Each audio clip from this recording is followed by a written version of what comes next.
The silent broadcast, a found document, audio transcript, and personal notes. A covered from the estate of Marcus Whitfield, 1999 tercent. Entry 1, Discovery. I found it in a box of old equipment from the BBC's defunct experimental division. 23 VHS tapes, most labeled with dates from the early 80s, but this one was different. Handwritten in faded ink, music. Store Britannia Broadcast 81. The writing wasn't English. Norwegian, perhaps, but that made no sense. The BBC never did Norwegian programming, certainly not in 81. I should mention that I've been restoring audio for the archives for nearly 15 years. I've heard everything. Lost Beatles sessions, deleted Doctor Who episodes, classified government recordings. Nothing prepared me for what was on this tape. The first thing you notice isn't what you see, it's what you hear underneath. Even before pressing play, there's this subsonic hum. My equipment shouldn't pick up frequencies that low, but the needle on my spectrum analyzer was twitching. Personal note, I've played the file 17 times now. Each viewing reveals new layers. I'm documenting everything. Entry 2, First viewing. The video quality is poor, degraded. Static snow punctuated by glimpses of what appears to be a television studio. Not modern, even for the 80s. The cameras are primitive, the lighting harsh and inconsistent. The audio is where it gets interesting. There's a rhythm buried beneath the interference. Not quite music, not quite speech. Fragmented words in multiple languages drift in and out. Ikke lit, ... Don't continue, ... Aritis maintenent, ... bit nicht. Warnings, in Norwegian, English, French, German, as if the broadcast itself is trying to stop you from watching. But then there are the instructions. Whispered so quietly I had to boost the gain just to hear them. Do not look directly at the conductor. Never respond to the voice within. If you hear your name, do not answer. Instructions for what? The video shows nothing but empty studio space and occasional glimpses of instruments, a piano, some kind of synthesizer setup, music stands without sheet music. Personal note, I've started leaving the tape running while I work on other projects. The background noise is oddly comforting, like having company in the lab. Entry 3, The Voice Within. Third viewing, and I'm beginning to understand the structure. It's not random degradation. The static patterns repeat. The fragments of sound are deliberately placed. This was engineered. Someone spent considerable effort making this recording appear corrupted while preserving specific audio elements. The question is why? Marcus. That's when I heard it. Clear as day, nested between two bursts of white noise. My name. Never respond to the voice within. I didn't respond, but I rewound the tape, played that section again. Nothing, just static. The rational part of my mind insists I imagined it. Audio engineers are susceptible to auditory pareidolia, hearing voices in noise. It's an occupational hazard. But then why did I check the locks on my flat twice before bed? Personal note, I've installed additional recording equipment. If the tape is somehow triggering false audio memories, I need documentation. Entry 4, Pattern Recognition. I've isolated 17 distinct audio layers within the recording. Most are subsonic or ultrasonic, beyond normal human hearing range. But when you slow them down, speed them up, shift the frequencies, messages emerge. Layer 7 contains what sounds like breathing, not human breathing, too regular, too deep, like something large is sleeping just behind the microphone. Layer 12 is more disturbing, children's voices, singing something that might be a lullaby, but the melody is wrong, discordant, and they're singing in a language that doesn't exist. Layer 15 made me physically ill. I can't describe the sound properly. Imagine the noise a photograph would make if you could hear it screaming. The timestamp display flickers throughout the recording, 0, then 23, 59, 59, then symbols that aren't numbers. My equipment interprets them as errors, but they follow a pattern, a countdown perhaps, or coordinates. Personal note, I haven't slept properly since starting this project. The sounds follow me home. Entry 5, Research. I've been digging into the provenance of the tape. Storbritannia is indeed Norwegian for Great Britain, but no Norwegian broadcast station ever aired a program called Musikk, Musikk, Musikk. I've checked every archive, contacted colleagues in Oslo. Nothing. The BBC has no record of experimental broadcasts in 1981 matching this description. In fact, they have no record of this tape existing at all, despite it being found in their own archives. More troubling, I found references to similar recordings in 3 other countries.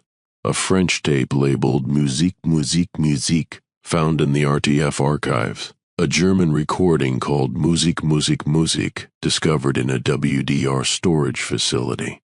An Italian version, Musica, Musica, Musica, reportedly destroyed in a fire at RAI headquarters. All from 1981, all with the same warnings embedded in the audio. Do not continue past this point. But continue to where? The video shows nothing but that same empty studio, occasionally flickering to reveal shadows that shouldn't exist given the lighting setup. Personal note. My neighbor Mrs. Pemberton asked if I was playing music loudly. I wasn't playing anything at the moment. She said she could hear singing through the walls. Entry 6. The conductor. I broke the first rule. During the 23rd viewing, the static cleared for exactly 13 seconds. The studio was no longer empty. A figure stood at the center of the space. Tall, impossibly thin, wearing what appeared to be formal evening wear. The conductor. I looked directly at him. He had no face, not hidden, not obscured, simply absent. A void where features should be, creating a visual paradox that hurt to process. But somehow I knew he was looking back at me. The audio during those 13 seconds was different, cleaner, music, if you could call it that. A composition that seemed to exist in multiple dimensions simultaneously. Notes that shouldn't harmonize, creating perfect, impossible chords. When the static returned, I realized I had been holding my breath. My hands were trembling. Personal note, I can't get the melody out of my head. I find myself humming it while working, but I don't remember learning it. Entry 7.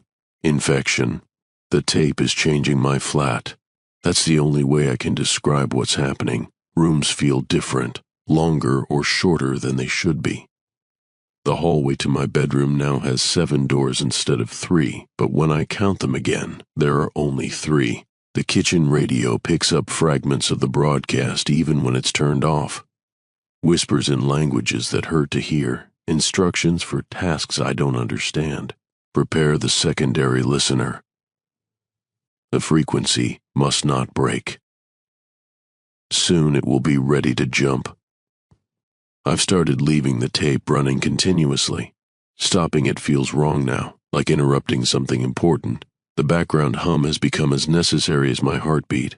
Personal note, I tried to call my sister yesterday, but I couldn't remember her number. I couldn't remember her name, but I can recall every frame of the 13 seconds when the conductor appeared. Entry 8. The others. They've been contacting me, the other engineers who found tapes. Philippe from Paris reached out through old BBC contacts. His English was scattered, panicked. He'd been working on the French version for 3 months. He kept saying il regarde à travers. It watches through.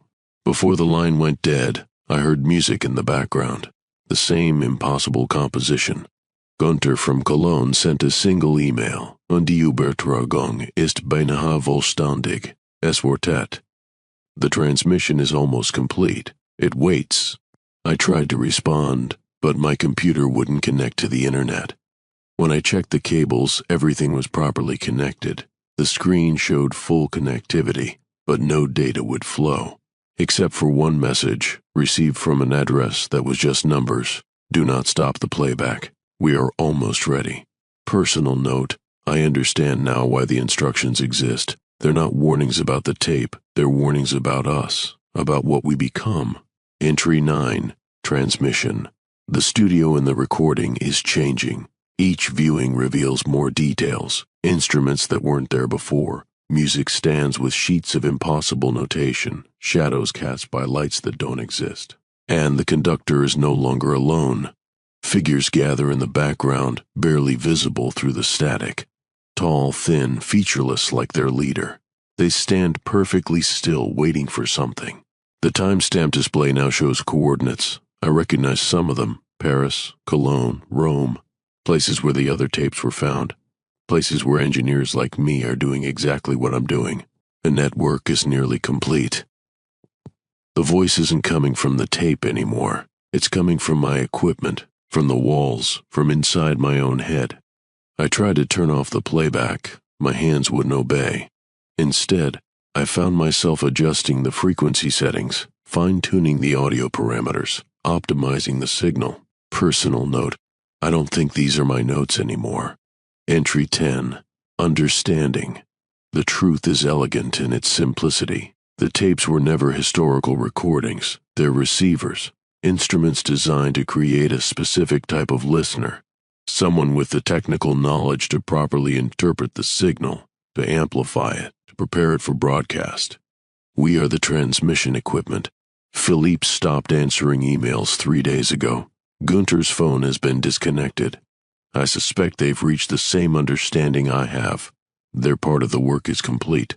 The conductor appears for longer periods now. Sometimes the entire recording is clear, showing the studio in perfect detail. He stands at the center, directing an orchestra I cannot see, conducting a symphony that exists partially in our reality and partially in whatever space lies between the static. The music is beautiful, terrifying and beautiful and necessary. Personal note: I've been preparing the equipment for the final broadcast. Everything must be perfect. Entry 11, the new listener. Someone will find this tape. That's how it works. It will be buried in archives or forgotten storage, labeled with something innocuous. Another researcher, another engineer, someone with the curiosity and skill necessary to unlock its secrets. They'll ignore the warnings, just as I did. They'll convince themselves that the voice calling their name is just pareidolia. They'll look directly at the conductor despite the clear instructions not to. And they'll become part of the network. The broadcast is ready now. All frequencies aligned, all nodes prepared. When the signal goes live, it will reach every radio, every television, every device capable of receiving electromagnetic transmission.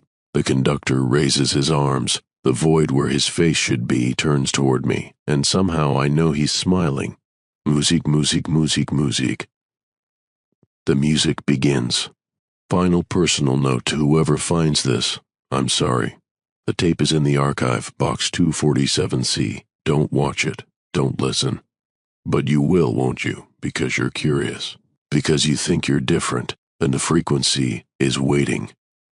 Appendix, found with the documents, and single VHS tape, labeled Musik, Musik, Musik. Store Britannia Broadcast 81 in faded ink.